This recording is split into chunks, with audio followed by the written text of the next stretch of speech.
So we are going to start talking about setting up your still life composition and what you're going to put into your still life. So why are we doing a still life? Every art student maybe gets tired of doing still lifes because you create so many still lifes. So I want to reiterate the purpose of still lifes and why they're important. The number one thing is that they're accessible. You can access everyday materials, things you have in your home. You don't need to leave your home. You don't need to leave your couch to draw a still life. You can arrange things that are sitting on the table in front of you. And another important thing is control.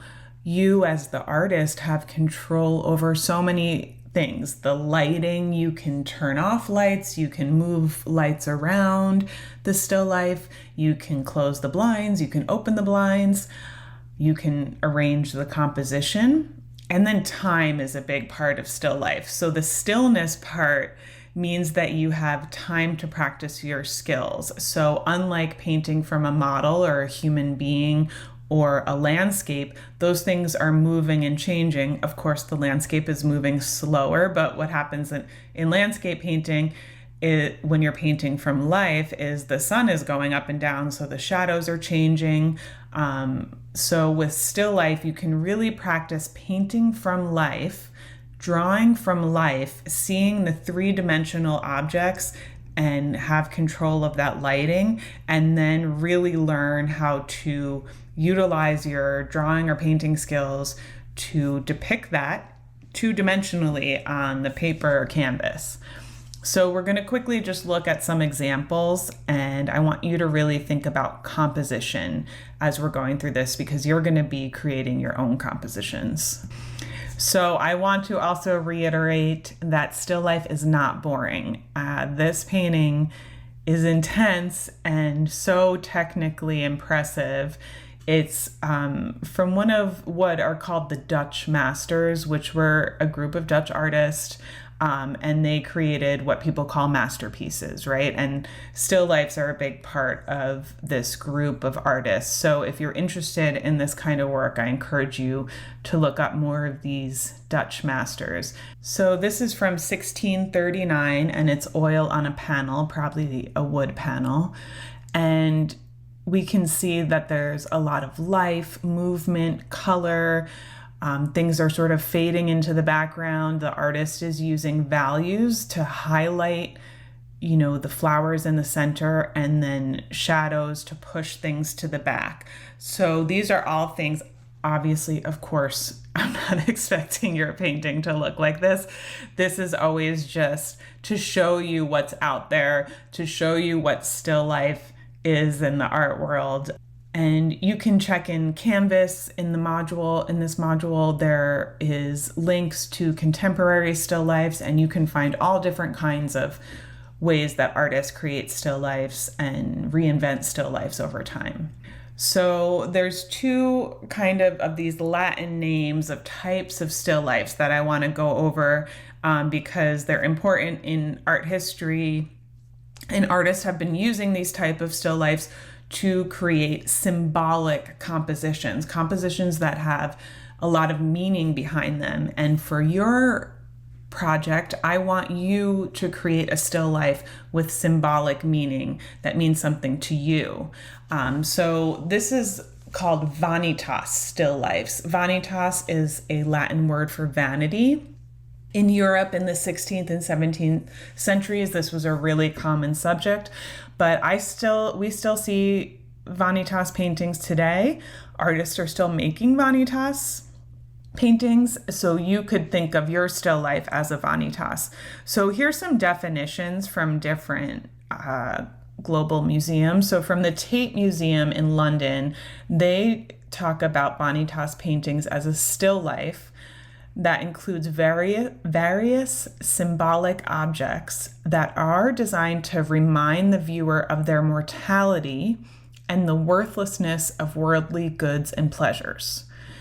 And from the Rijksmuseum, apologies for the pronunciation if you're Dutch, but that's in Amsterdam, they say almost all the elements in the scene are unmistakable allusions to transience and the brevity of mortal life on earth. So they're basically saying life is short, the worldly goods and pleasures are meaningless, and that's what these paintings would symbolize to someone looking at it with the skull, is about mortality. You know, there's all kinds of objects, dice in here, there's a globe. And so all of these things would have great symbolism to the people looking at it in 1646. So think about what objects symbolize today. So in today's world, in your world, what would the symbols be for a vanitas painting? That's what I want to get you thinking about, the things around you and what they would symbolize.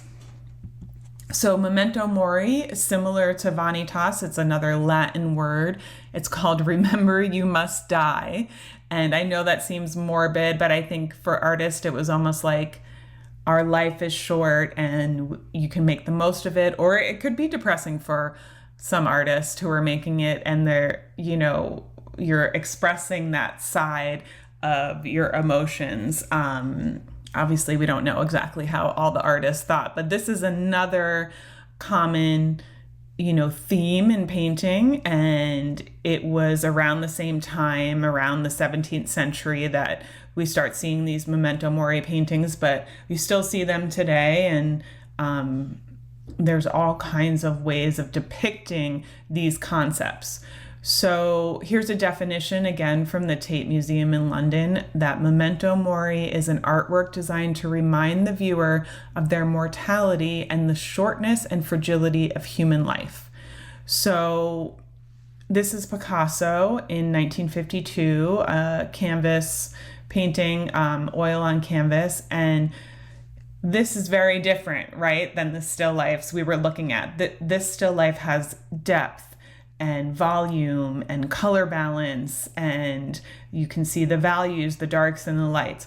What Picasso and others of his time did was they were kind of rebelling against creating the perfect representation of the 3D forms on the 2D canvas, and they just flattened what we call the picture plane. The picture plane is the 2D surface. They brought everything right up, almost hit us in the face with the picture plane being totally flat, and they flattened everything and really stylized it. So again, these aren't what I'm expecting your paintings to look like. These are just to give you an overall view of what artists over time have done with still life. And you're going to look at some links in the module and, you know, see our artists that are currently making still life, so you can get all kinds of inspiration. Okay, this is Giorgio Morandi, and he was an Italian artist. These are from 1952 and 1951, and he painted the same still life objects over and over and over again. These same one, because you can see there's like the broken cup in this, and when you start, if you're interested in these, they're very serene, almost like a muted pastel palette, which I think would be popular now too. And they're very minimalist. And if you look through his paintings, you can start to see the same objects, and he almost obsessively painted these same still lifes over and over. Okay, so you're gonna take time to reflect on what your symbols are. Think about objects that you have access to, things that you have in your home or that you can arrange into a still life composition to paint from. So you're not using something enormous that you can't move around. It should be smaller things that are accessible and can be arranged and rearranged so you can adjust the lighting. So think about those everyday objects, what they symbolize to you, and you can take it a step further and say what they symbolize, how they symbolize our current moment in history. So thinking about where we are now in time and what would certain objects symbolize. So for example, what does that mean, right? Well, for example, a smartphone, it can symbolize technology and connectivity, but it could also symbolize social media addiction, vanity, vanitas, right? Disconnection from the people in the world around you. You, as the artist, can make the choice of what the objects symbolize to you. So really take your time to think about what objects you're using so you can make this still life meaningful. And also think about the context. So the symbolism can change depending on what the object is next to, depending on the context or where the still life is placed. So, for example, if you have a smartphone with a blank or black screen next to a skull, right? In the vanitas, think about the vanitas paintings. What would that represent? So, like, just the blank screen could be like the void, or it could be a mirror for the skull and a mirror back at yourself. And the skull can represent that vanity. It could represent the memento mori, that time goes by quickly and this metal smartphone is going to last, be in a landfill somewhere long after we're gone. But then you can also think about if on the smartphone, on the screen, there was a brightly colored flower and it was placed next to some books.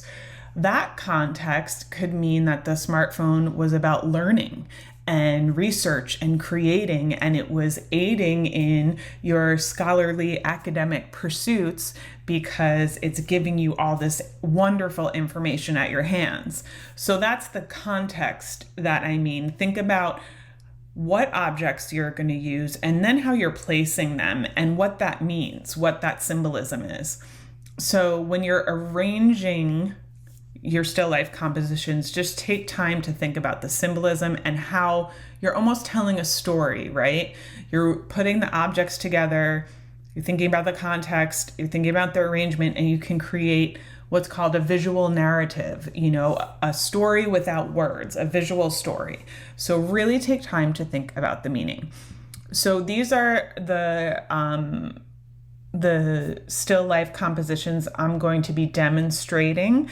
So on the left, I have, I chose a couple different objects that I just have in my art studio.